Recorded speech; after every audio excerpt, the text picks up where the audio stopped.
It began with what seemed like a formality. A birth certificate, one of the first and most fundamental records in a person's life, was quietly submitted to the Santa Barbara County Records Office after the birth of Lilibet Diana. The world waited for the announcement, the name, the photo. But buried beneath all the celebratory headlines and royal intrigue, one quiet detail triggered what could become a legal and emotional turning point in modern royal history. The name listed under father wasn't what it should have been. Not Henry Charles Albert David Mountbatten Windsor, not even Harry. Instead, it said, first name Duke of Sussex, last name His Royal Highness. To the untrained eye, it might seem like an elegant touch, a nod to heritage, but in the world of law, it was a red flag. Because legal documents don't recognize titles in place of names. They demand identifiers, not honors.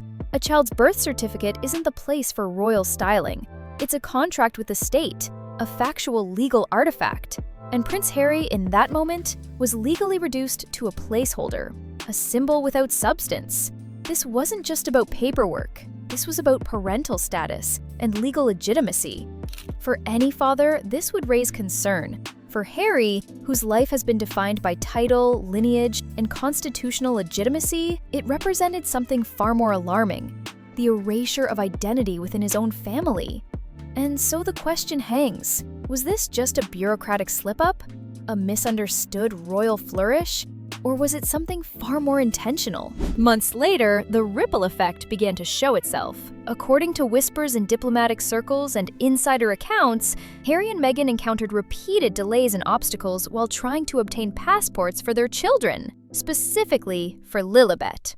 The issue was subtle but critical. Her birth certificate couldn't be matched to Harry's legal identity. Governments, even those issuing royal documents, require consistency. A mismatch between a parent's legal name and the official birth certificate can halt the process entirely. And in this case, titles had replaced identity. British authorities, in particular, found themselves in a bind. On paper, Duke of Sussex is not a legal name, nor is His Royal Highness. Especially ironic, considering Harry and Meghan had been formally instructed to stop using those designations in a public or official capacity following the royal departure. Without a legally matching father on record, the process froze. Verification was impossible. In desperation, Harry allegedly floated the idea of using Spencer, his mother's maiden name, to bridge the gap. It was a symbolic gesture, reaching back to a name connected with emotional liberation, but one that held no legal weight for him. And it didn't help. Meanwhile, the palace, typically swift in smoothing over diplomatic mishaps, remained quiet, stone silent. Some interpreted the silence as passive punishment. Others saw it as strategic withdrawal, perhaps even intentional abandonment. After all, the royal institution had no obligation to intervene. Harry had walked away from that power, and now he was facing the fallout alone. Legal parenthood is not presumed, it is proven. And in the United States, the law doesn't care about family photos or public perception. It cares about documents, signatures, names. If Prince Harry's legal name is not listed on Lilibet's birth certificate, his legal standing as her father in U.S. courts becomes precarious.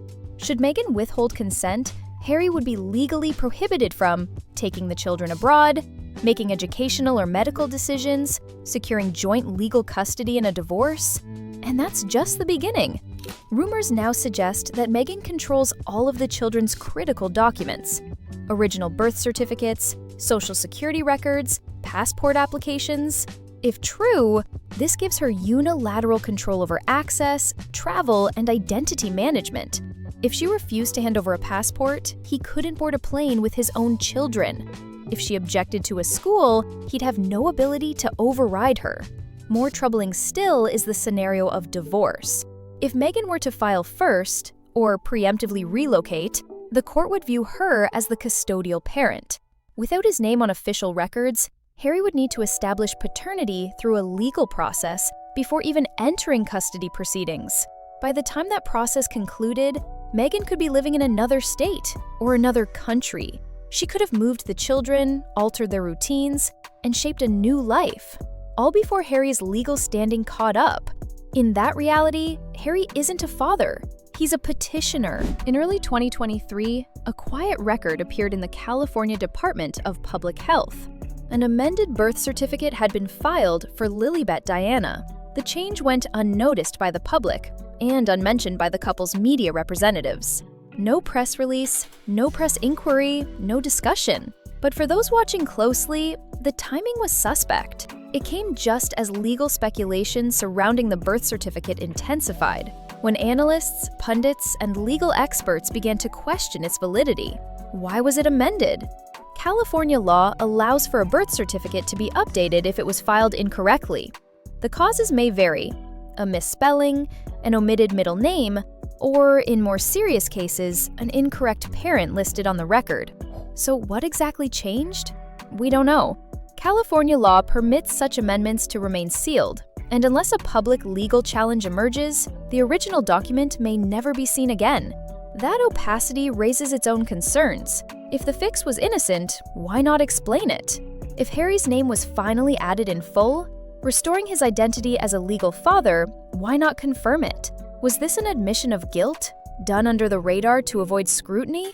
Or was it a quiet maneuver to maintain appearances without acknowledging that something had gone terribly wrong? Once again, the paper trail ends in silence. It's not the first time Meghan Markle has used documents in controversial ways. In Archie's birth certificate, she initially styled herself as Princess of the United Kingdom, despite never holding that title officially. That description was later revised. Then came the revelation that their wedding license may have been filed after their televised wedding, an inconsistency that drew questions about legal timelines and institutional protocol. Over time, a pattern emerges, a repeated bending of formality, legality, and accuracy, always justifiable, always explainable, but also always to Meghan's benefit. So what if this wasn't a misstep? What if the omission of Harry's name on Lilibet's birth certificate was an early move in a larger strategy, an attempt to secure complete autonomy in the event of family breakdown? The implications are sobering. This would mean Meghan foresaw legal battles down the road and prepared for them.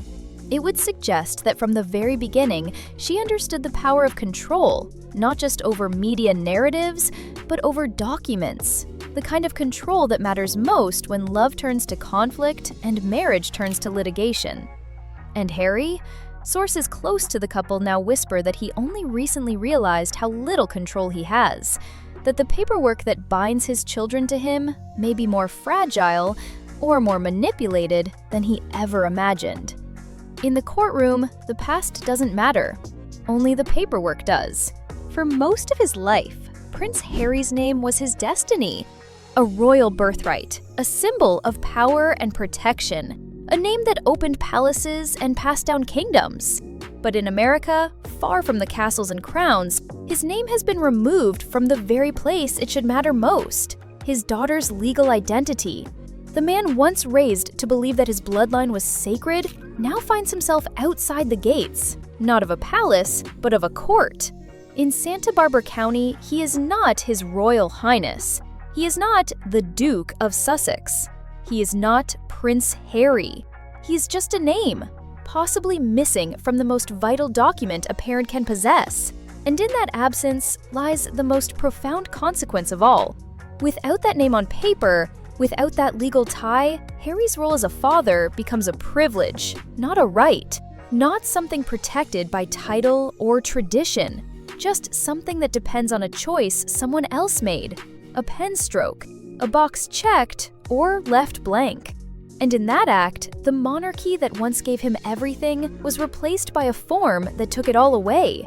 Because sometimes power is not about armies or authority. It's about who fills in the blanks and who is erased.